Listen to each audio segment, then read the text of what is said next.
sors le matin, tu rencontres une femme que tu ne connais pas, ni son père, ni sa mère, ni ses habitudes, et tu couches avec elle. Tu es fort, hein? Tu n'as pas peur. Tu es très fort. Et d'autres, vous, 2 à la fois, 3, vous êtes très forts. Mais les forts, c'est vous qui mourrez. Mais l'homme qui a peur, l'homme qui tremble, il dit, mais comment une femme peut avoir un tel courage? Non, mais si j'attrapais le sida, et si Jésus revenait pendant que je couche avec elle, et quelle malédiction j'aurais sur ma vie, et l'onction qui va me quitter, et les anges qui vont partir, je serai culpabilisé. Je ne le ferai pas. Il est faible, mais celui qui est fort. Vous tous qui êtes des forts, vous êtes des faibles. Et vous qui êtes faibles, vous êtes forts. Bien-aimés frères et sœurs, pourquoi est-ce que la Bible dit fuyez l'impudicité?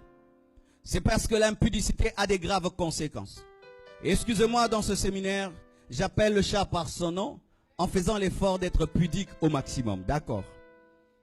L'impudicité a des conséquences physiques, des conséquences sociales et des conséquences spirituelles. Voici une conséquence physique grave de l'impudicité. L'impudicité t'habitue à quelque chose que tu n'auras pas toujours. Je donne un exemple. Ma soeur, tu n'es pas mariée, mais tu couches avec un homme. Qui te dit que ton mari aura la taille de cet homme? Mais oui, ce sont des problèmes que nous traitons dans les couples. Des fois, vous voyez dans un couple, il y a des problèmes. Ce n'est pas qu'il ne mange pas, non. C'est un problème de taille. Mais une femme vierge s'adapte à tout homme. Mais quand maintenant, toi, tu commences à connaître des hommes avant de te marier, est-ce que tu connais quel genre d'homme Dieu te donnera? Et maintenant, cet homme, il est heureux de t'épouser. Et le jour du mariage, il ne ressent rien. Pourquoi? Tu as tout mangé avant. On appelle ça lingala otigele mukokoli. Tu connais le mukokoli?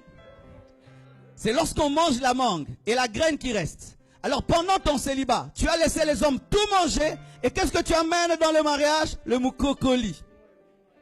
Le noyau. Tu amènes ça à ton mari. Et trouve une femme qui a connu toutes sortes de formes d'hommes. Parce que je dois le dire. Parce que des fois, vous chassez des démons. Il n'y a pas de démons. C'est le corps qui est déjà détruit.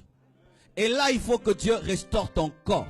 Et il faudrait que l'homme qui va t'épouser soit patient. Parce que le corps de la femme, ça prend aussi le temps pour revenir à la normale. Ce sont des muscles. Je dois vous dire ça sincèrement. Et mon frère, toi qui goûtes aux femmes avant de te marier, qui te dit que ta femme aura la même capacité que toutes ces filles-là? Ce sera maintenant tu couches avec ta femme et tu penses à d'autres femmes. Pourquoi? Ta femme ne te fait pas arriver à ce niveau-là. Et c'est une réalité. Aujourd'hui, il y a des divorces à cause des relations précoces. Un homme qui mange chez lui tous les jours et qui ne mange jamais chez la voisine ne compare rien.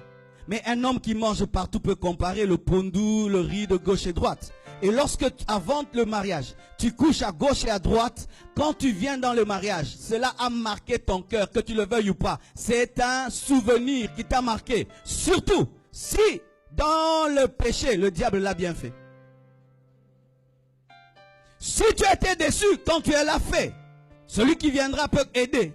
Mais si dans le monde, ceux qui l'ont fait l'ont bien fait, et ton mari ou ta femme n'arrive pas bien le faire, ou le fera, mais après 2 ans, quelle guerre tu auras dans tes pensées? C'était comment? Bien, par la foi. Mais oui, il y a des biens par la foi dans les mariages.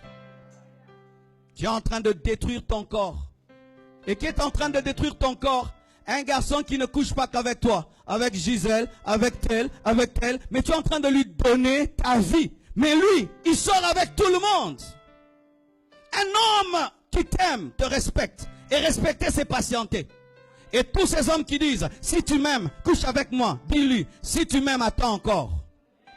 Si tu m'aimes, couche avec moi. Il faut dire, si tu m'aimes, attends encore. Mais si vous dites, je vais lui prouver que je l'aime en couchant avec lui. Surtout pour une femme, c'est toi qui perds plus que lui. Parce que toi, la trace reste que tu n'es plus vierge. Mais lui, il peut mentir. Give me amen. Et ce qui est pire, ma soeur, un homme vient vers toi et il va dire déjà à ses amis, je vais coucher avec elle aujourd'hui. Alors toi tu es là, tu penses qu'on t'aime. Alors qu'il a dit, on parie, aujourd'hui je l'aurai. Et quand il t'a, c'est le trophée. Donne-toi du poids.